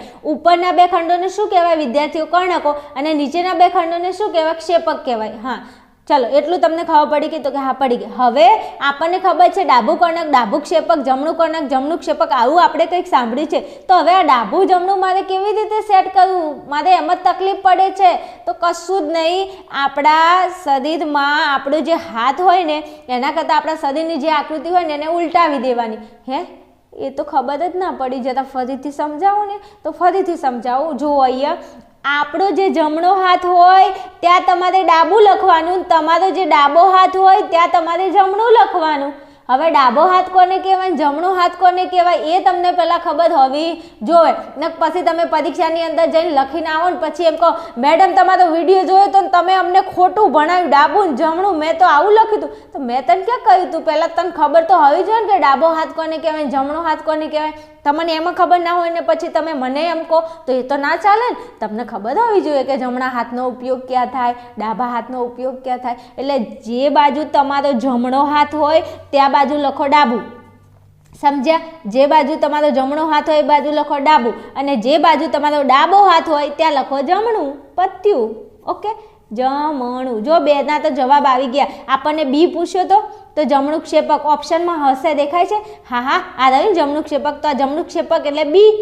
પછી અહીંયા જો ડી, તો ડાબું કર્ણક આપેલું છે. હા આ રહ્યું ડાબું કર્ણક. તો અહીં તમારો જવાબ શું હશે? ડાબું કર્ણક. પતી ગયું. 2 જવાબ તો મળી ગયા. હા મળી ગયા. ચલો પછી અહીંયા તમને કહ્યું છે અહીંયા સીમાં. તો અહીંયા જો હવે આપણી જોડે 2 ઓપ્શન છે.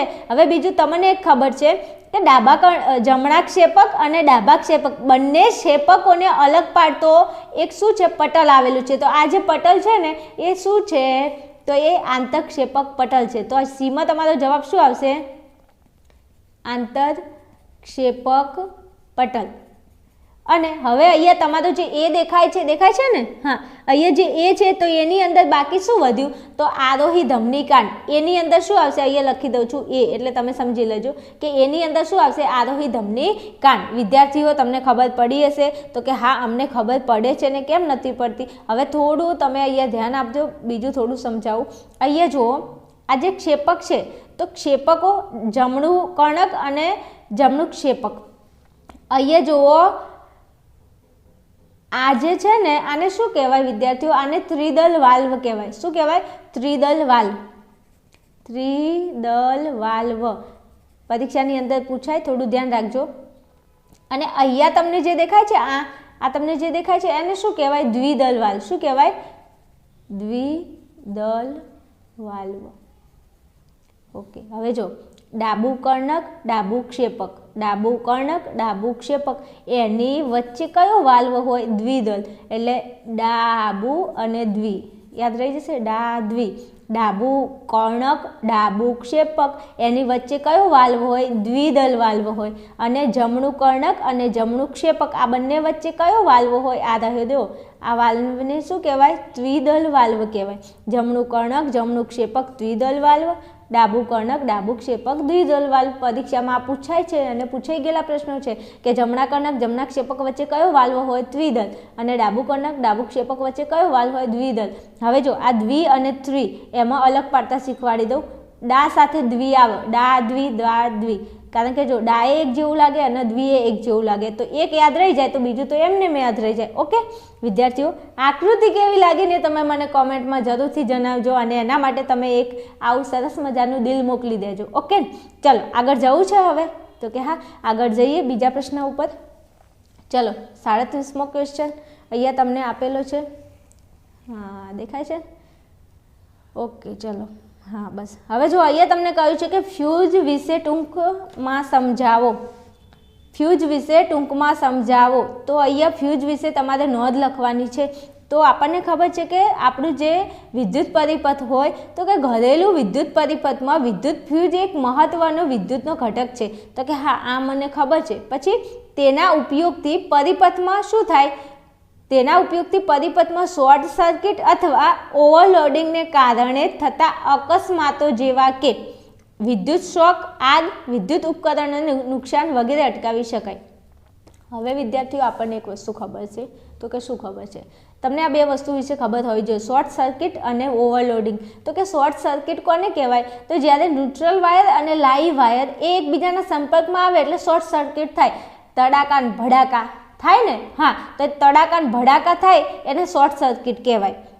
તો કે હા કહેવાય. બીજું ઓવરલોડિંગ. તો કે ઓવરલોડિંગ કોને કહેવાય? તો આપણા ઘરની અંદર આપણે જે ઊંચા પાવર રેટિંગવાળા જે સાધનો હોય જેમ કે એસી, પછી કુલર, ફ્રીજ, પછી ગીઝર, આવા બધા ઉપકરણોને તમે એક સાથે ચાલુ કરો ઘરમાં તો વિદ્યુત તમારો જે પરિપથ હોય એમાં વિદ્યુત પ્રવાહ વધી જાય. અને વિદ્યુત પ્રવાહ વધી જાય એના લીધે શું થાય? ઓવરલોડિંગ થાય. અને ઓવરલોડિંગ થાય એના કારણે ઘણીવાર અકસ્માત એટલે કે ઘરમાં કેવી રીતે એક્સિડન્ટ થાય એની વાત નથી થતી.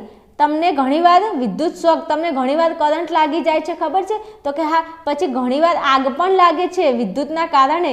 અને બીજું તમારા જે વિદ્યુતના ઉપકરણો એટલે તમારું ટીવી હોય, તમારું ફ્રીજ હોય, તમારી એસી હોય, તો આ ટીવી, ફ્રીજ અને એસીને શું થાય છે?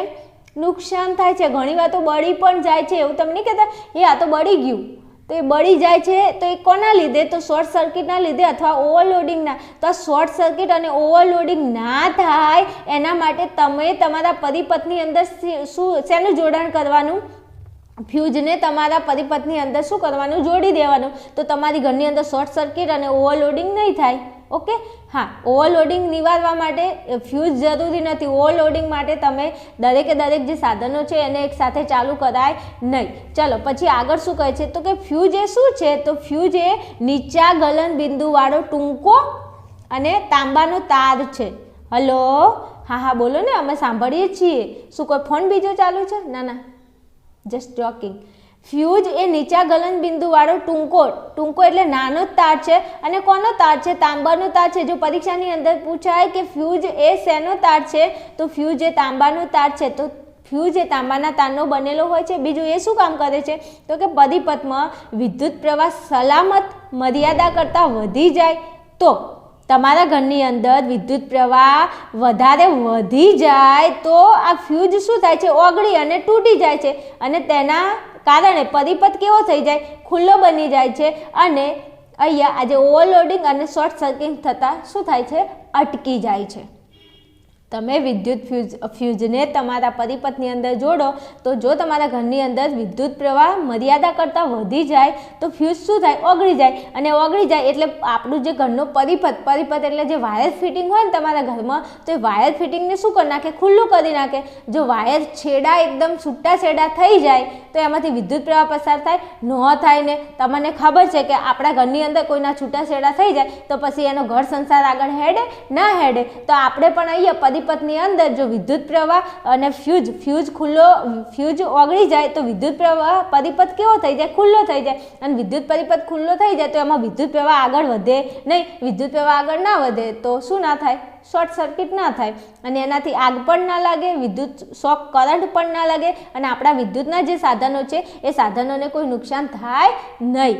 ચલો વિદ્યાર્થીઓ, આઈ હોપ તમે ફ્યુઝ વિશે એકદમ સમજી ગયા છો. અને આ પ્રશ્ન પણ મોસ્ટ આઈએમપી છે, તૈયાર કરી લેજો, નહીં કરાવી દીધો.